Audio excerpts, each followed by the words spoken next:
Salam jumpa kembali dari Mubal Jakarta Pusat dalam podcast kali ini. Kali ini topik kita kalau dibilang berat ya berat. Tapi jangan takut ya. Kita punya pakarnya nih, narasumber kita. Perkenalkan, saya sebut Bung saja ya. Iya. Bung Riko Sihombing. Silakan Ya. Bung. Ya, selamat siang, sore, pagi. Bebas. Ya, pokoknya shalom buat kita semua. Terima kasih pada Mupol Jakarta Pusat ini yang mengundang saya hari ini untuk kita mau lakukan bincang-bincang mengenai tata gereja. Nama saya Penatua Riko Sihombing. Saya Di tata gereja. Berarti kita punya orang yang tepat ini ya. Ya. Tata gereja ini barang apa sih sebenarnya? Itu dulu ya pertanyaannya. Iya. Jadi sebenarnya begini, Bung Adri. Kalau kita mau bicara secara holistik, sebenarnya kita bicara tata gereja itu bukanlah hanya ansih yang kita sering bicara aturan-aturan. Sebenarnya tata gereja itu adalah seperangkat dokumen atau apapun itu namanya yang menata gereja ini dalam hal apa? Dalam hal 3 hal itu, persekutuan, pelayanan, kesaksian. Nah, kalau kita mau bicara tata gereja secara umum, maka pemahaman iman itu bagian dari tata gereja. Kemudian kita mau bicara KUPPG yang mengatur misiologi kita, itu bagian dari tata gereja. Nah, kemudian ada peraturan-peraturan, aturan-aturan yang kumpulan peraturan lah bahasanya, yang selama ini kita sebut sebagai tata gereja itu sendiri. Jadi tata gereja itu sebenarnya kalau kita mau bicara secara filosofisnya, ada pemahaman mengenai apa sih tata gereja. Kalau di dalam tata gerejanya GPIB ya, yang kita kenal dengan buku ketetapan nomor 4 ya, persidangan itu disebutkan bahwa tata gereja itu adalah himpunan dari semua peraturan-peraturan, jadi penata aturan gereja yang dia teranyam dan terurai dengan serasi seimbang untuk apa? Untuk supaya mengatur agar KUPPG yang menjadi alur perjalanan gereja ini dalam rangka melaksanakan visi dan misi, mewujudkan visi dan misi itu bisa berhasil. Itu kalau kita bicara kepada apa yang ada di dalam tata gereja. Namun ada juga sebenarnya secara akademik ya, bahwa tata gereja ini saya bacakan aja. Tata gereja itu juga adalah kumpulan peraturan tertulis yang ditetapkan secara resmi oleh sebuah gereja dan bersifat mengikat. Jadi secara resmi ditetapkan, kalau kita tetapkannya lewat persidangan sinode 5 tahunan yang di dalam tata gereja 2021 sudah diberikan nomenklatur persidangan sinode raya, itu yang 5 tahunan. Jadi resmi dan bersifat mengikat secara internal. Jadi apa yang ditetapkan di dalam persidangan sinode kemarin 2021 namanya tata gereja itu mengikat keseluruhan daripada elemen yang ada di GPIB gitu. Tanpa terkecuali, semua itu terikat oleh itu. Kemudian dalam batas-batas untuk menata diri agar gereja itu dalam keberadaannya yang menyeluruh dapat menampakkan kehidupan yang utuh dan dinamis. Ya, jadi kehidupan yang utuh dan dinamis itu terjemahan bahasa Inggrisnya being of the church. Jadi kondisi ada gereja itu pada saat ini. Jadi bicara being. Kemudian dapat melaksanakan tugas-tugas panggilan misionalnya di dunia secara efektif, doing of the church melalui proses-proses gerejawi transformasional yang tepat, becoming. Jadi bicara adalah being. Bicara doing, bicara becoming. Nah, kalau kita bicara being, apa adanya, itu kita bisa lihat dalam data gereja kita. Kita bisa lihat bahwa kalau kita mau bicara secara being, itu peraturan-peraturan kita mengatur mengenai bagaimana kehidupan dalam jemaat, bagaimana persidangan itu diatur, bagaimana majelis sinode itu ada, kemudian para presbiternya seperti apa, itu semua teratur. Ada semua di dalam tata gereja kita. Jadi sebenarnya kalau mau digambarkan, kalau GPIB ini umpamanya adalah sebuah kapal gitu ya. Yeah. Dan dia berjalan mengikuti alur, umpamanya kita bicara kapal di sungai gitu ya, mengikuti alur sungai ini menuju kepada visi misinya GPIB. Ya. Perjalanan alur ini itulah sebenarnya KUPPG. Nah, yang tata gereja dari mana? Tata gereja tuh menjadi koridor ini, sehingga ini nggak bakal lari ke sini nih. Iya, Nggak iya, bakal, iya, dia iya, akan iya, ada di iya, koridor iya. sehingga dengan terlaksananya atau diterapkannya dengan baik tata gereja ini, maka KUPPG yang kita sudah rumuskan, sudah tetapkan itu bisa tercapai. Nah, namun ada hal yang harus diperhatikan.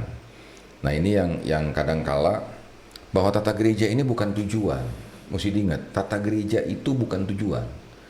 Ada orang menganggap, oh, apa namanya, jadinya aturan-aturan itu dibikin jadi tujuan. Bukan, aturan itu bukan tujuan. Calvin mengatakan gereja itu butuh aturan, gitu, butuh aturan, tetapi bukan aturan itu menjadi tujuan. Artinya kalau bisa apa namanya disampaikan begini, aturan itu dibuat untuk gereja, bukan gereja ada untuk aturan Betul, itu ya, itu betul, mungkin betul, Bu Riko ya. betul. Jadi artinya bahwa tetap tidak akan ada, sama lah ya di negara kita juga. Tidak ada undang-undang yang sempurna, tidak ada peraturan pemerintah yang sempurna. Selalu akan ada loophole. Ya, sama. Tata gereja kita itu dinamis. Setiap 5 tahun ketika terjadi perubahan situasi dan lain sebagainya yang membuat gereja harus bebenah, harus bisa beradaptasi, maka dalam beradaptasi itu gereja melakukan penyesuaian-penyesuaian terhadap aturannya. Ya kan, kenapa? Karena dia harus menyesuaikan terhadap konteks yang terjadi di mana dia melayani, di mana gereja itu ada. Sebagai contoh, kita tidak pernah berpikir, ya, GPIB tidak pernah berpikir dalam perjalanannya bahwa kita akan berhadapan dengan pandemi. Ketika pandemi terjadi, waduh, amburadul kita. Bukan, pertama jemaat itu kena dampaknya luar biasa. Dan ketika jemaat kena, berdampak ke mupel berdampak ke sinodal. Nah, dulu kalau kita lihat tata gereja kita yang sebelumnya, tidak pernah terpikir ada aturan kalau terjadi sesuatu yang luar biasa. Nggak pernah. Seperti pandemi ini ya. Iya, kita satunya, berpikir ya. aman-aman aja segala sesuatu. Sehingga akibat pandemi ini akhirnya kita melihat, kalau kenapa-napa nih gimana? Karena pada saat itu setelah PST 2020 di Bogor, itu ketua 5 kita panggil Tuhan, ya. Terus ketum waktu itu sakit. Sebenarnya hampir banyak fungsionaris majelis sinode itu kena. Cuman pada saat itu mereka puji Tuhan lah, ya, Pak Ketum juga bisa sembuh dan lain sebagainya. Tapi waktu itu kita baru menyadari, bagaimana kalau ini terjadi apa-apa ini semua? Sementara di dalam tata gereja kita tidak ada force majeure yang diatur, sehingga dengan itu berpikirlah kita, kita harus mempersiapkan, sehingga kita beradaptasi untuk itu, keluarlah yang namanya kondisi kahar. Ya kan, berarti negara ini, kalau negara kita dalam konstitusi kita mengatur, kalau seumpamanya presiden berhalangan tetap, wakil presiden. Kalau presiden wakil presiden berhalangan tetap, maka ada triumvirat yang ditunjuk. Kita nggak ada. Kita menganggap bahwa segala sesuatu akan oke-oke saja, fine-fine saja, Tuhan akan beserta kita, gitu ya. Nah, begitu kita menghadapi pandemi, baru kita berhadapan dengan kenyataan, itu satu. Kedua, terus bagaimana mengenai kalau kondisi kahar ini? Kan kita waktu itu mestinya ada persidangan sinode 2020. Kenyataannya mau gimana kita lakukan? Kita nggak pernah punya tradisi persidangan itu kita tidak lakukan secara onsite, secara tatap muka. Nah, kalau dibikinnya secara daring, bagaimana mengenai masalah legalnya segala macam? Wah, itu panjang pembahasan itu. Sehingga akhirnya mau memperpanjang atau menunda itu juga kita nggak punya aturan. Bahkan pada saat itu kita harus pilih kan majelis sinode yang baru. Nah, majelis sinode yang lama kalau dia lanjut nggak ada juga aturannya. Akhirnya kan semua serba akrobat. Ya, memang tidak masalah. Artinya gini, karena biar bagaimana prinsip yang harus terjadi itu adalah persekutuan pelayanan saksian harus jalan. Karena itu 3 pilarnya gereja, ya, Tridharma itu harus berjalan.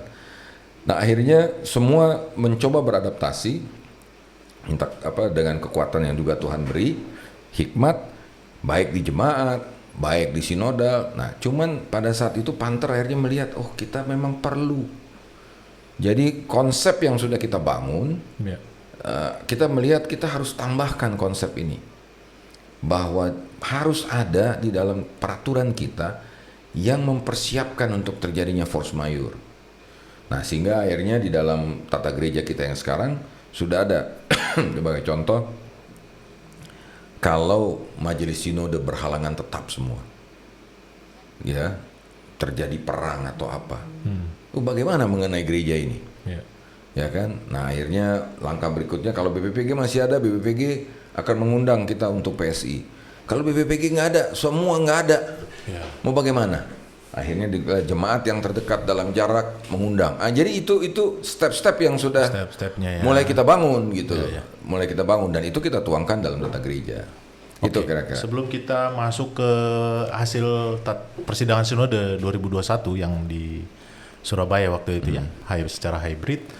Nah, ini kan tata gereja itu spesifik ya. Kalau di kita namanya di gereja GPIB itu namanya tata gereja. Tapi di gereja-gereja lain mungkin namanya beda. Betul. Tetapi pada intinya itulah aturan-aturan, kumpulan dari aturan-aturan ini. Dan ini tadi disebutkan bahwa ini dinamis, ya kan? Nggak seperti mungkin undang-undang dasar kita ya, walaupun bisa direvisi, tapi kayaknya agak susah gitu ya. Ini lebih dinamis ya. Nah, prosesnya itu tadi sudah disampaikan. Ketika ada force majeure, apakah ketika menyadari bahwa harus ada perubahan atau memang ada bisa dimasukkan, gimana tuh? Jadi memang begini, setiap 5 tahun, setiap 5 tahun GPIB, seluruh presbiter GPIB ya, utusan dari jemaat-jemaat akan berkumpul, bersidang. Ada 3 hal yang dibicarakan di situ, tiga agenda. Yang pertama adalah kita mendengar laporan pertanggungjawaban Majelis Sinode di akhir masa tugasnya selama 5 tahun, karena kita perlu mengetahui sasaran-sasaran yang kita sudah tetapkan 5 tahun sebelumnya, apakah tercapai semua, tidak tercapai kenapa, apa segala evaluasi. Nah, di situ sebenarnya akan terjadilah percakapan di para presbiter itu. Oke, kalau begitu bagaimana, apakah ini akan kita carry over ke depan atau bagaimana gitu ya. Nah, pada saat kita lakukan percakapan itu, di situ juga kita juga melihat situasi yang berjalan selama 5 tahun dan gambaran kira-kira 5 tahun lagi ini mau bagaimana gitu ya. Ya, di situ kita minta hikmat Tuhan ketika kita bercakap-cakap itu. Nah, setelah kita evaluasi bagaimana ke depan, nah untuk itu kita akan merumuskan apa yang kita mau lakukan selama 5 tahun. Jadi dalam rangka mewujudkan visi dan misi, kita punya pencapaian jadi kita punya dulu KU PPG jangka menengah, jangka panjang, baru jangka pendek. Jangka panjang per 20 tahun, baru jangka pendeknya 5 tahun. Nah, 5 tahun itu dalam kurun proses 20 tahun, untuk 5 tahun ke depan kita melihat apa yang kita mau capai. Jadi berangkat dari sini, apa yang kita mau capai ke depan, dan juga melihat dari konteks yang ada dan kemungkinan konteks ke depan. Nah, untuk itu sebenarnya bukan baru dibicarakan di sana. Prosesnya itu sudah berjalan sebelumnya. Nah, dibentuklah oleh Majelis Sinode yang disebut Panitia Materi. Tugas Panitia Materi ini membantu Majelis Sinode merumuskan, melihat konteks yang ada, konteks pergumulan kita, konteks di wilayah pelayanan kita Republik ini, kemudian kondisi-kondisi yang ada di jemaat dan lain sebagainya, dan juga perkembangan teologi. Jadi prinsip utamanya adalah proses kita itu berangkat dari pemahaman teologi. Kenapa? Karena ini gereja. Jadi yang pertama kali harus kita rumuskan adalah pemahaman iman. Jadi apakah pergumulan kita yang ada sekarang dengan konteks yang kita hadapi dan ke depan dan lain sebagainya, adakah di pokok-pokok pemahaman iman kita yang kita lakukan perelevansian atau apapun kajian, dan jadi berangkat dari sana ketika terjadi penyempurnaan atau perelevansian terhadap pemahaman teologis, maka KUPPG kita sama tata gereja kita pasti akan ada penyesuaian. Kenapa? Karena tetap dari ya dasarnya berangkatnya ini berangkatnya dasarnya. Jadi prosesnya itu terjadi nggak pada saat itu. Jadi kayak kami Panther itu sebenarnya Panther itu sudah dibentuk ya, Panther pemahaman iman itu sudah dibentuk oleh Majelis Sinode dari 2016 atau 2017. Ya. 2016 atau 2017. Jadi untuk Panther persiapan besar ya. Panther besarnya. Ya, untuk pemamer. Kemudian yang lain-lain itu kami dibentuk kalau nggak salah 2 tahun sebelum 2020. 2 tahun atau 1 tahun saya lupa ya.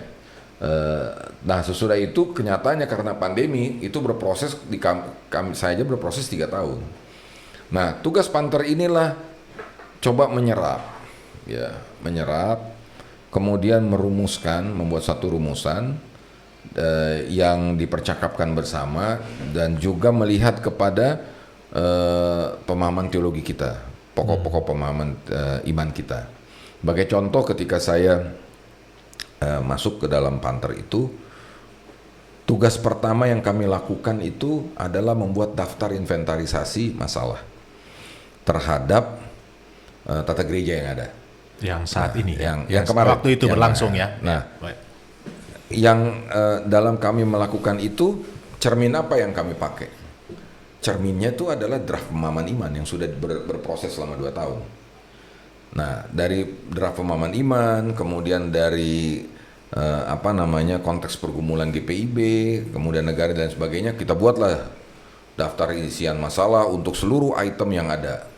Nah, dari situ kita berproses, kemudian jadi setiap kita contohnya membicarakan satu pasal atau satu ayat, selalu konteksnya itu melihat kepada teologi dulu. Itunya ya. Iya. Acuannya itu ya. Jadi saya mau mengatakan bahwa semua peraturan yang ada dalam tata gereja kita itu punya cantolannya di pokok-pokok pemahaman iman kita. Kita punya 7 pokok pemahaman iman.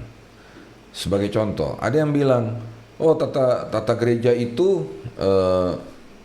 berlandaskan firman Tuhan semua kecuali satu, undang-undang tenaga kerja peraturan kepegawaian. Salah.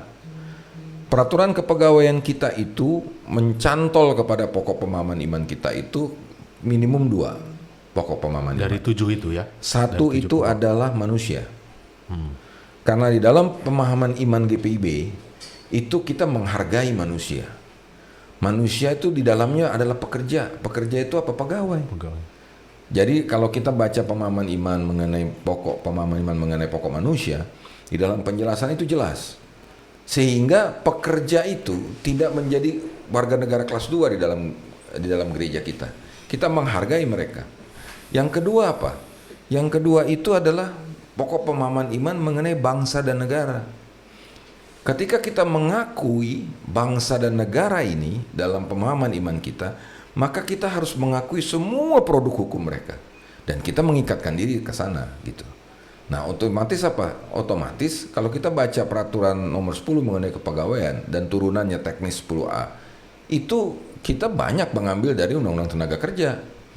Karena kita nggak bisa lari, GPIB nggak bisa lari dari situ. Kita ada di wilayah sini. Kita ada di wilayah sini dan kita akui kok negara ini gitu. Betul. Nah, jadi itulah prosesnya. Kemudian itulah yang mulai kita membuat namanya rancangan dasar. Nah, kemudian kita diskusilah dengan Majelis Sinode, usulannya Majelis Sinode memberikan arahan segala macam, terjadilah proses di antara. Jadi dibentuklah tim-tim Subpanther, ada Subpanther Tata Gereja, Subpanther Pemahaman Iman, Subpanther KUPPG, Subpanther Akta, Subpanther Tata Ibadah, Subpanther Kurikulum, ada 6. Nah sesudah itu Majelis Sinode mengirimlah kepada jemaat-jemaat dan meminta masukan jemaat atas itu.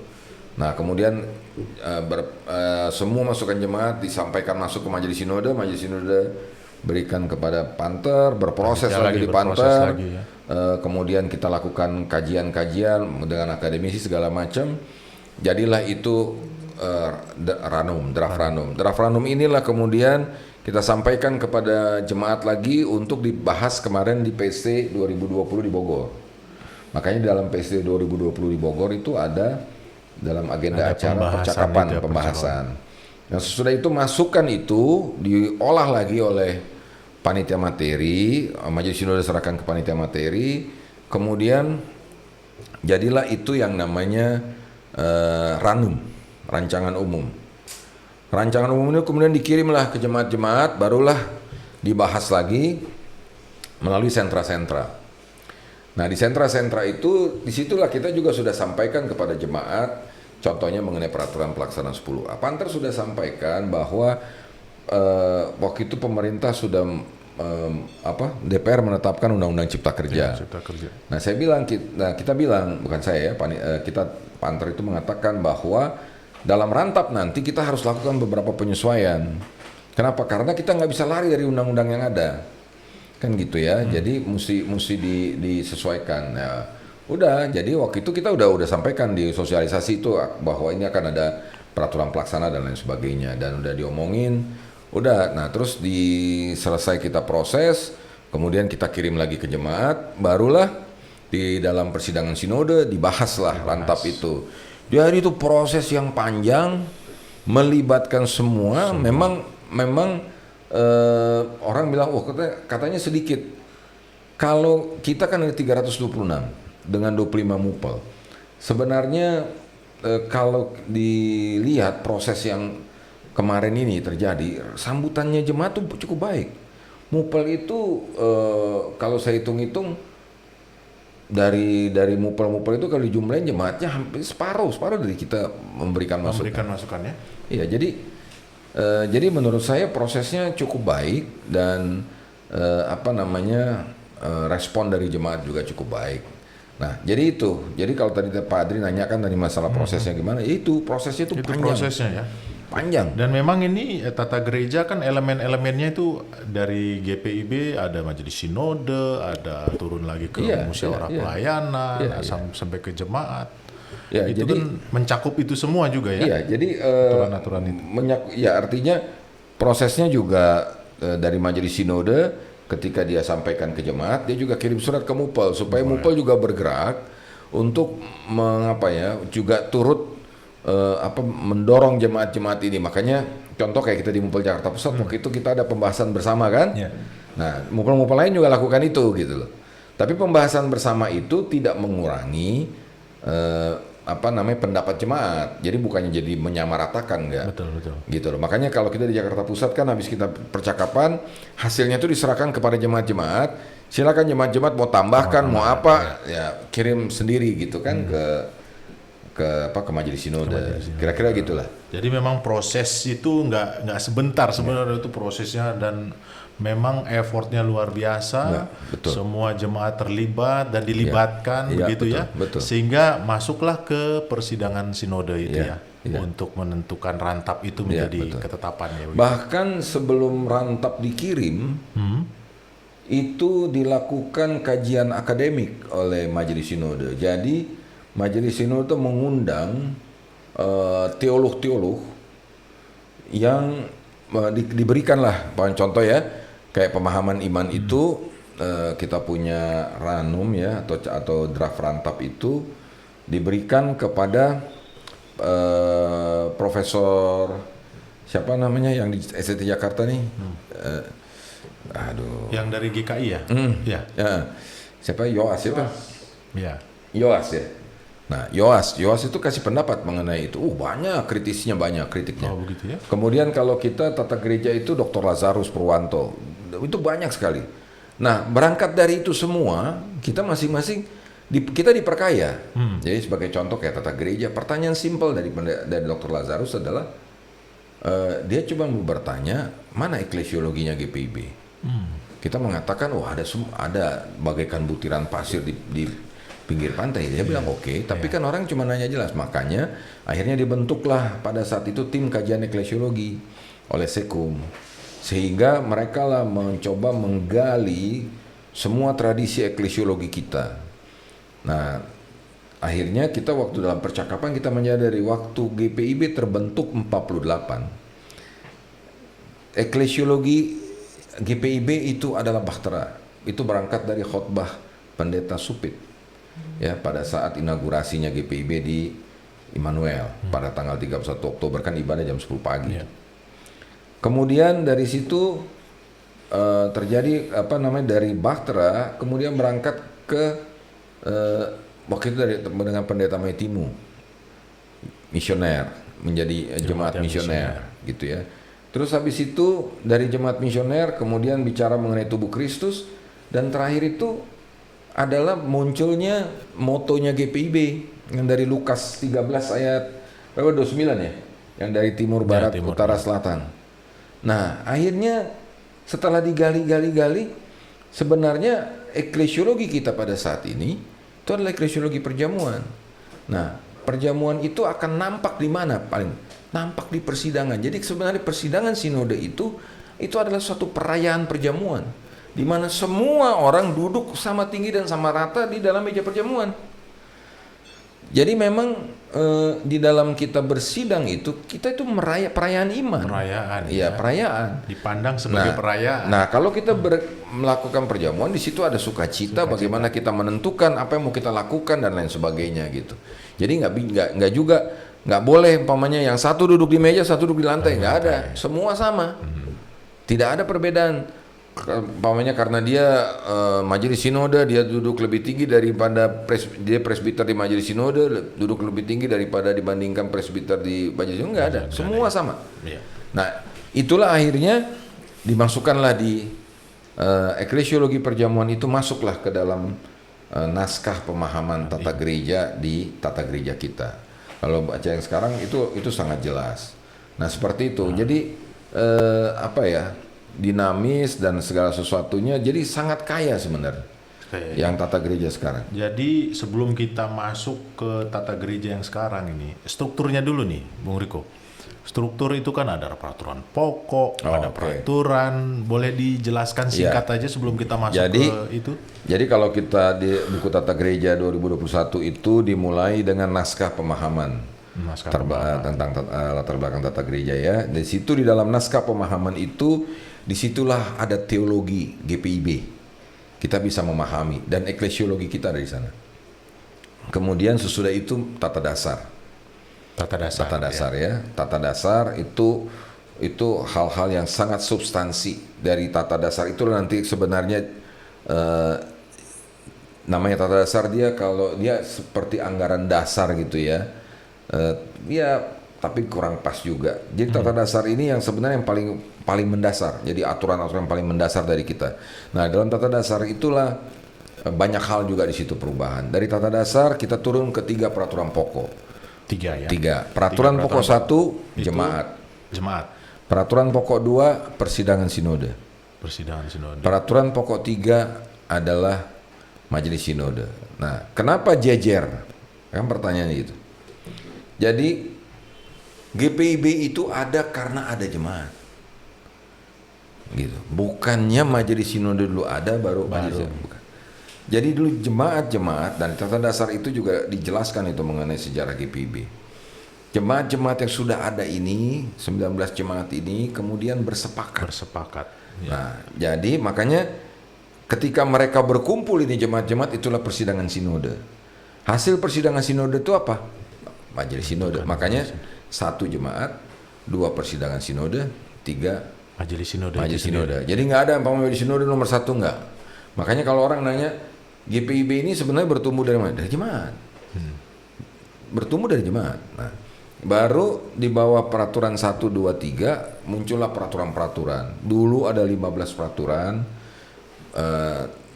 berubah menjadi 13, 14 dan 15. Peraturan 14, 15 itu menjadi peraturan teknis, namanya peraturan pelaksana dari peraturan nomor 3 mengenai unit misioner.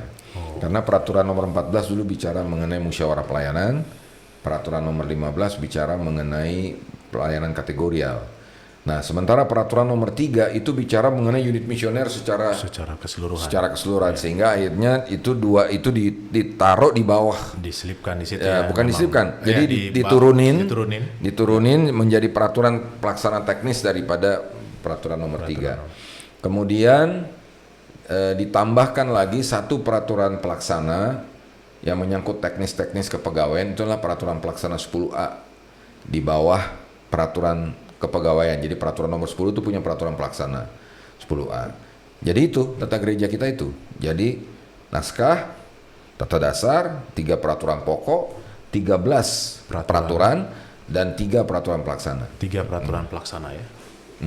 Nah itu tadi yang secara apa ya, yang tadi kan peraturan nomor 14-15 itu sudah masuk di dalam peraturan nomor 3 ya.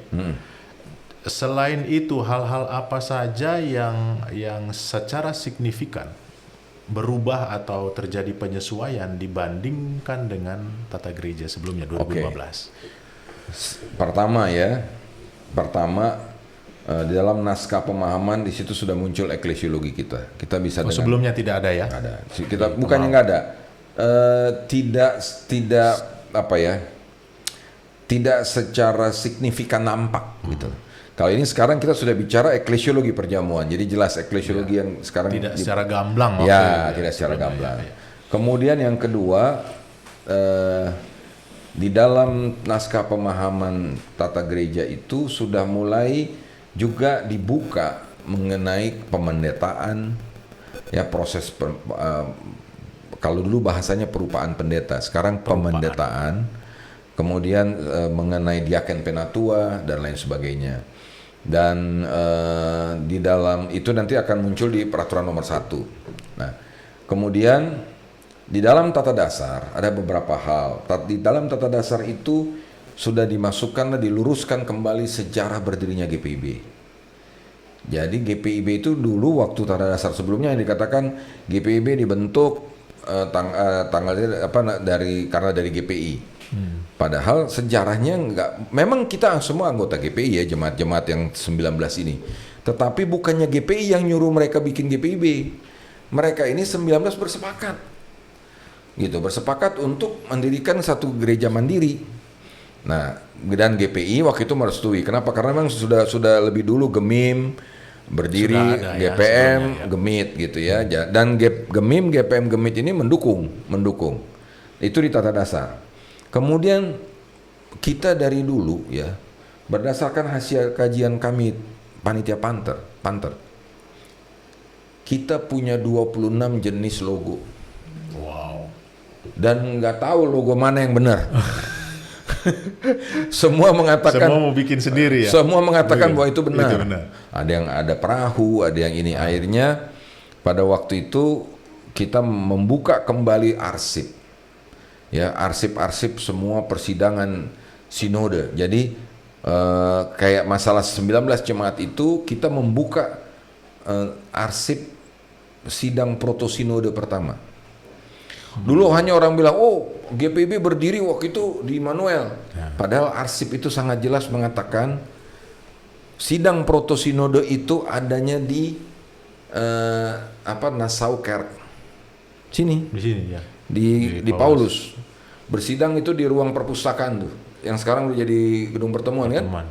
Jadi disitulah bersidang, disitulah diputuskan berdirinya GPIB dengan semua utusan-utusan dari 19 jemaat tambah GPM, GEMIM dan GEMIT sama GPI. Kemudian inaugurasinya, ibadah syukurnya barulah di Wilhelm Skarek.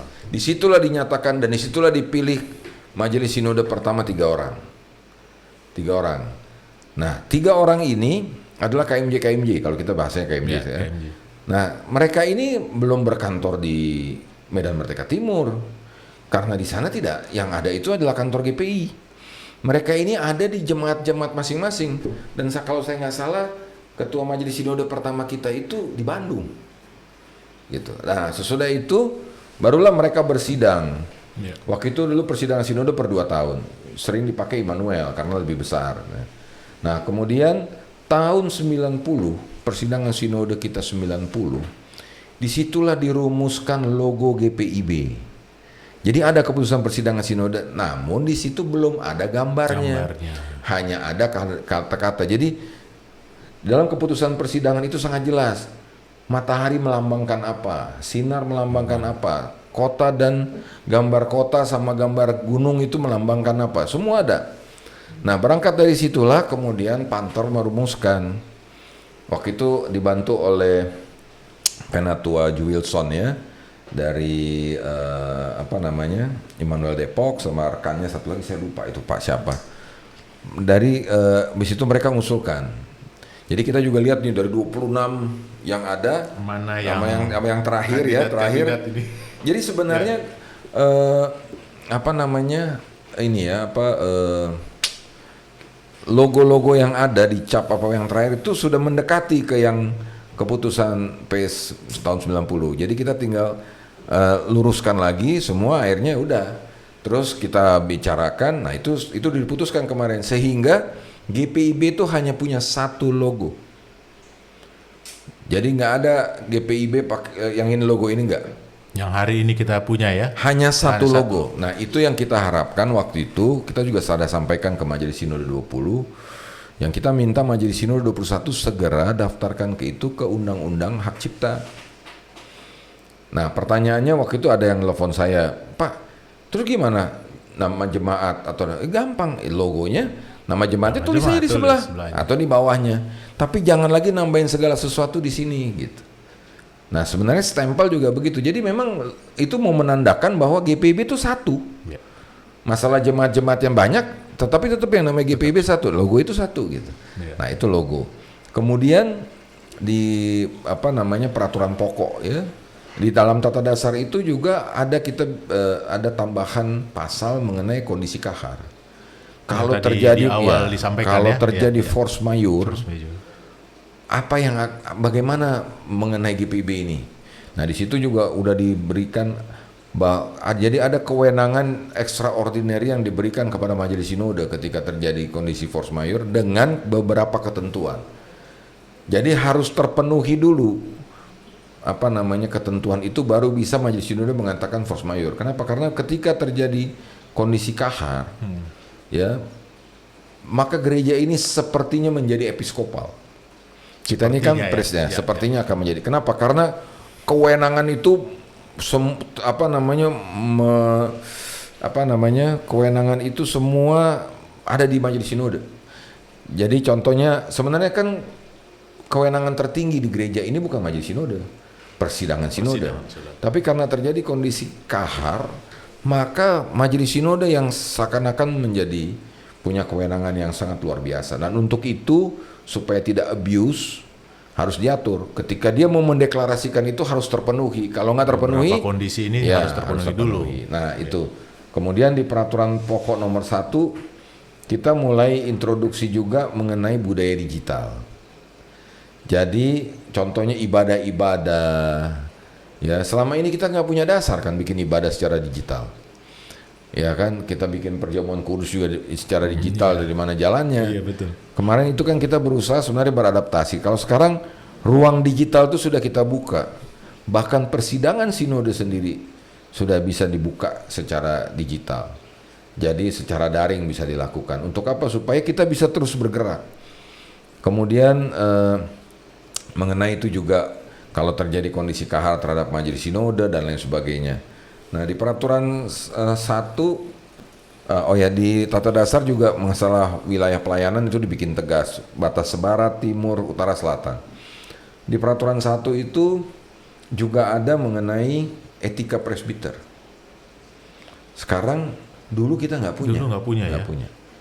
Jadi presbiter, diaken, penatua, pendeta, ketika dia melanggar aturan etika presbiter, dia dapat di pastoral. Gitu. Ya, kita dulu nggak punya, sekarang sudah ada etika presbiternya. Dan itu makanya saya mau mengatakan kepada teman-teman diaken penatua, ketika tata gereja 2021 itu ditetapkan, harus dibaca itu peraturan nomor 1. Saya lupa pasalnya mengenai etika presbiter. Karena itu mengikat kita semua sebagai presbiter. Dan ketika kita ada melanggar etika itu, maka kita harus siap di pastoral. Gitu. Dan kalau di pastoral ternyata kita ini bisa siap diberhentikan. Nah, gitu loh. Nah, kemudian di peraturan nomor 1 itu juga kita sudah bicara mengenai proses pemendetaannya, sudah lebih ada hal yang baru, yaitu dalam hal penahbisan pendeta. Sekarang kita bahasanya bukan peneguhan, penahbisan pendeta. Ya. Ketika berproses di Panter, kita menyadari bahwa pendeta ini berbeda dengan diaken penatua. Diaken penatua itu berproses di jemaat. Pendeta itu panggilannya adalah panggilan gereja secara sinodal, baru mereka juga melalui kehidupan berjemaat dan mereka diteguhkan kembali. Mereka mesti diingat bahwa mereka panggilan mereka secara sinodal. Untuk itu kita berpikir bahwa supaya memperkuat posisi dia, ya, maka kita berpikir bahwa penghabisan itu pun harusnya sifatnya sinodal. Sehingga di dalam tata gereja yang baru sekarang, penghabisan pendeta tidak lagi di jemaat. Di sinodal. Penghabisan pendeta akan dilakukan di persidangan sinode. Oh, di persidangan sinode. Di persidangan sinode. Jadi setelah selesai umpamanya dia vikariat tahun kedua, maka umpamanya persidangan sinode ini kan umpamanya gini ya, yang sekarang ini kan baru mau ada vikaris lagi nih. Ya. Maka mereka akan diteguhkan nanti di persidangan sinode tahunan 2024. Jadi akan ada penghabisan pendeta secara kolosal di sana. Ada umpamanya 200 pendeta, 200 ditahbiskan. Jadi di dalam ibadah perjamuan kudus mereka yang akan melayani dan lain sebagainya. Dan itu luar biasa. Gitu loh. Itu kenapa? Karena pada saat itu kalau di jemaat setempat itulah mewakili jemaat yang lain. Tapi kalau di sana seluruh utusan jemaat 326 itu hadir dan ikut kan. Artinya ketika pendeta ini ditempatkan dimanapun tidak boleh ada yang menolak. Karena kita yang menyetujui, kita yang ikut di dalam penghabisannya pendeta tersebut gitu. Gitu loh. Jadi jemaat GPIB harus komit. Kita harus komit mengatakan bahwa ketika nanti diutus mereka oleh majelis sinode ya kepada jemaat-jemaat ya kita harus terima. Karena kita juga yang sebagai bagian dari yang ikut gitu. Nah, itu bersedia ditempatkan di mana saja dan tempatnya yang dipilih ya, itu harus. Kemudian kalau di peraturan pokok 1 juga diatur mengenai wilayah pelayanan. Dulu kan selalu kita persoalan nih wilayah pelayanan ya, terutama untuk jemaat-jemaat di kota besar. Sehingga ada dulu istilah sempat dalam wilayah, luar wilayah. Nah, kita menyadari kota-kota besar ini kan terjadi persoalan migrasi penduduk. Migrasi penduduk yang tadinya ada di dalam kota sekarang semua pada pindah ke pinggir. Sehingga akhirnya itu banyak jemaat-jemaat yang diaspora. Nah, kita waktu itu menyadari bukan cuma terjadi di Jakarta Pusat. Waktu kota Jakarta, kota lain juga terjadi. Sehingga akhirnya di dalam batas wilayah pelayanan itu ada memori penjelasan mengatakan untuk jemaat-jemaat yang karena histori, demografi dan lain sebagainya, maka keanggotaan warga jemaat itu di dalam wilayah pelayanan bukan karena domisili, tetapi terdaftar saja di wilayah pelayanan. Terdaftar saja ya. Sebagai contoh gini, Bung Adri di salah satu sektor di Paulus. Kalau ngelihat domisilinya nggak mungkin di situ, malah mungkin bukan lagi jemaat Paulus gitu. Tapi karena kita menyadari ada situasi apalagi Jakarta Pusat paling parah lah ini kalau masalah batas. Jadi karena Anda terdaftar di situ ya sudah, Anda tetap adalah berada dalam wilayah pelayanan sektor tersebut, meskipun secara domisili nggak di situ. Sudah nggak di situ. Gitu. Jadi itu jalan keluar kemarin kita tetapin. Nah itu kemudian mengenai juga PHMJ sebagai contoh.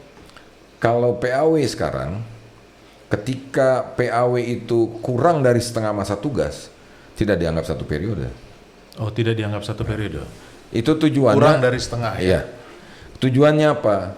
Supaya jangan pincang PHMJ-nya.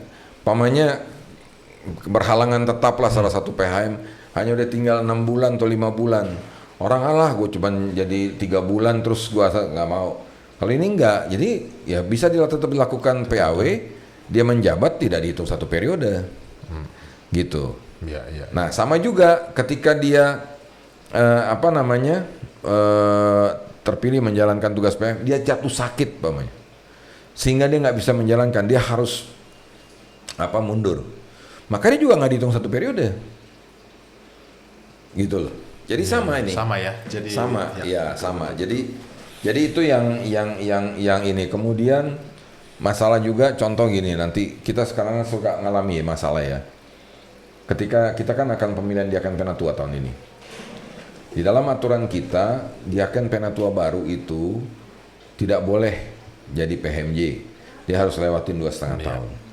ada jemaat-jemaat yang ketika pemilihan yang istilahnya Cuma adanya itu. ya penatua diaken yang senior ini, saya nggak mau, akhirnya kosong. Terus ini bagaimana? Nah, tata gereja kita yang sekarang sudah dengan sangat clear mengatakan itu bisa mereka naik dengan catatan semua presbiter yang mempunyai hak untuk bisa dipilih itu jadi PHM, dia membuat surat menyatakan tidak bersedia.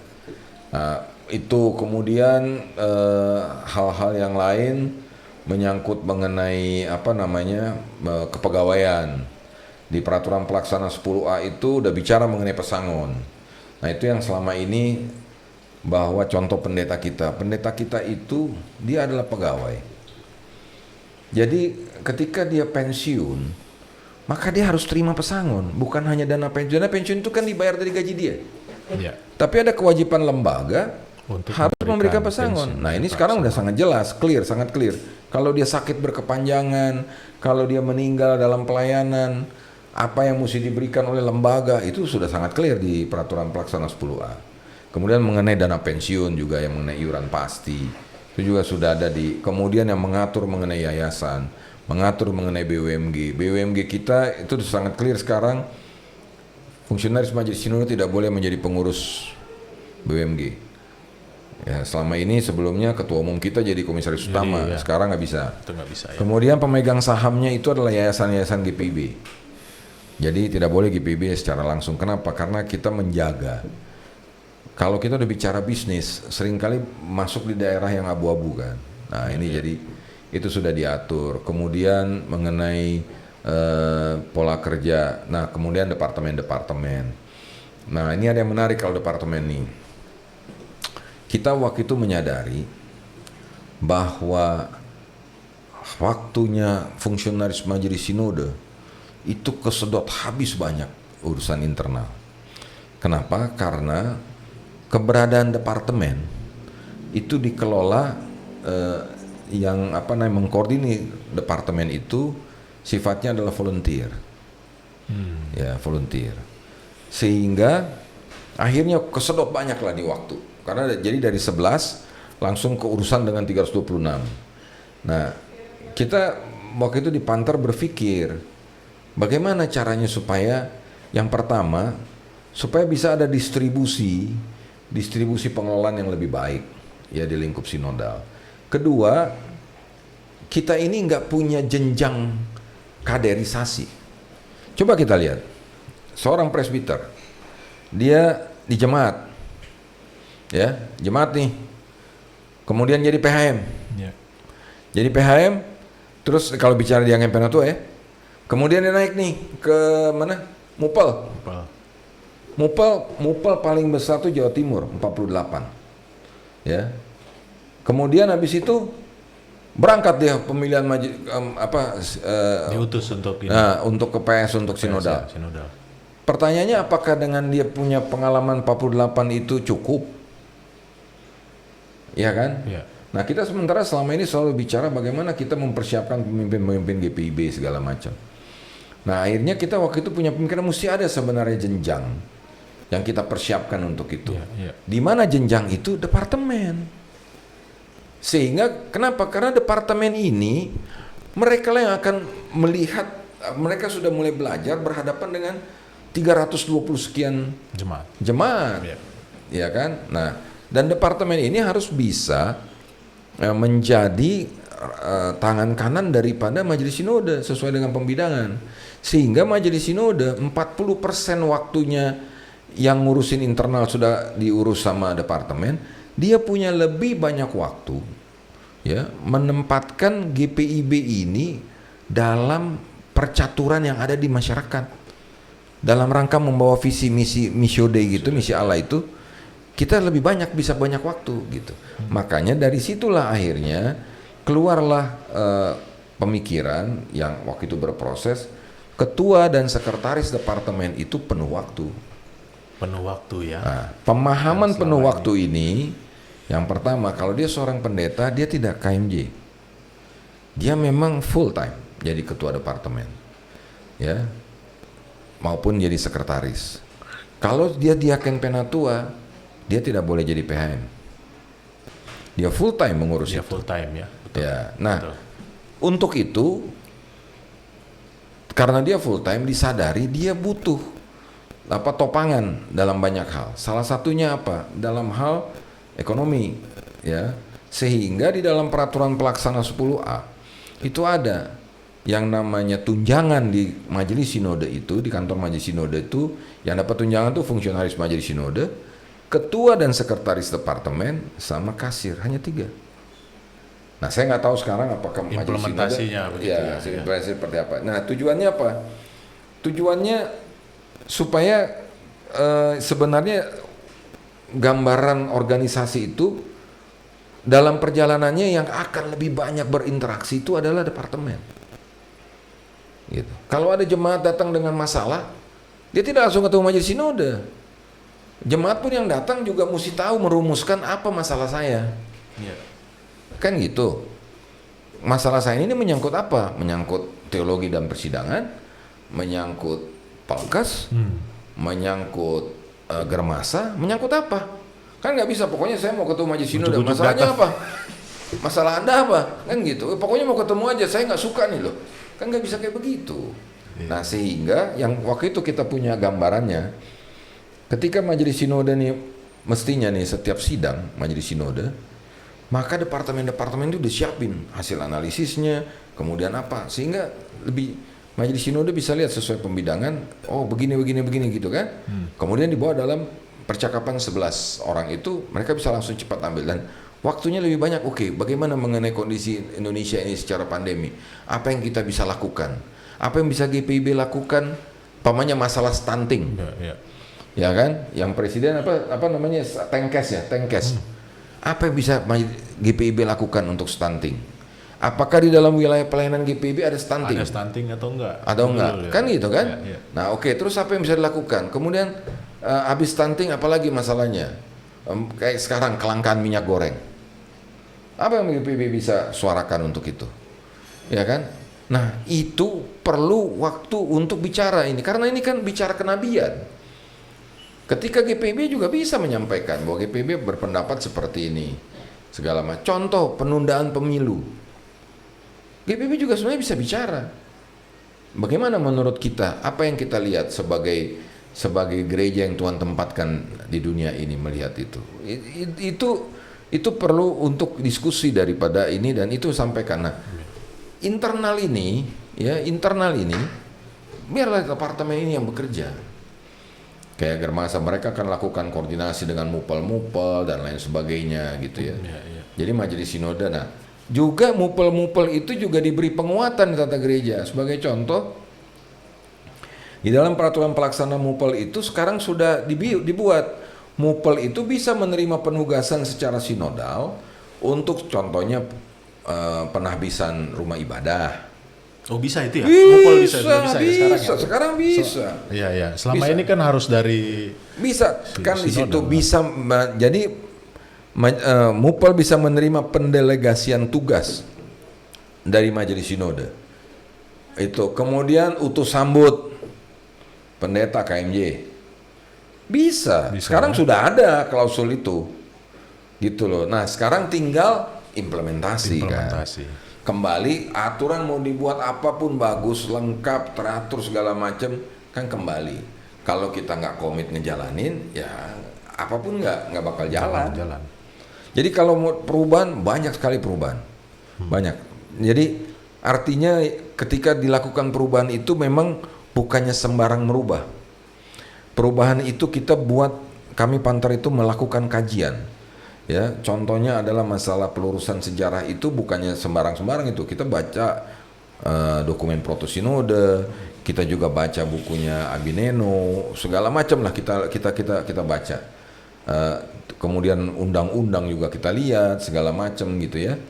Nah, itu jadi gambaran seperti apa konstruksi organisasi GPIB itu ke depan, itu sebenarnya tertuang di dalam tata gereja yang sekarang. Tinggal sekarang bagaimana kita melakukannya. Itu. Jadi itu semua untuk banyak hal yang sudah dilakukan yang ada dalam tata gereja. Itu yang baru ya, yang baru. hasil persidangan sinode 2021. Bung Riko, sebenarnya masih banyak ini pertanyaannya.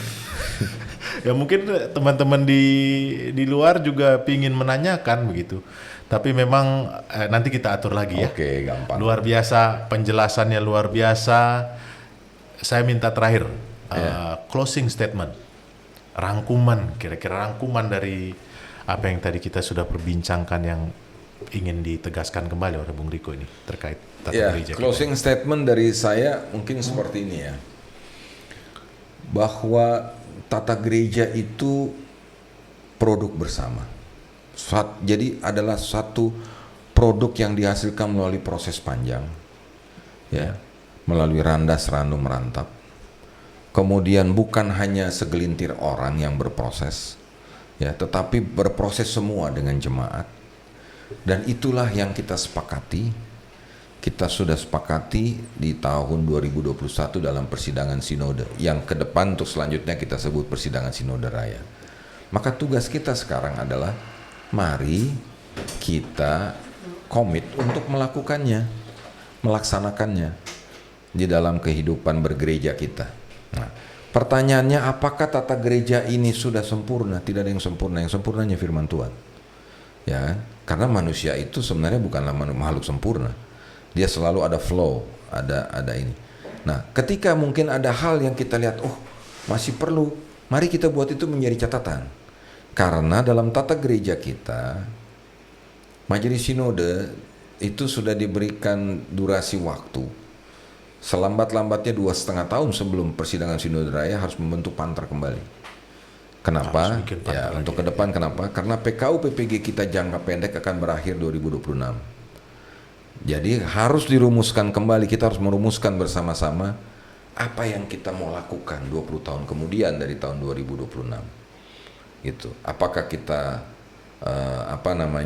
bagaimana konteks medan pelayanan yang akan dihadapi GPIB, bagaimana konteks negara ini, bagaimana konteks dunia ini.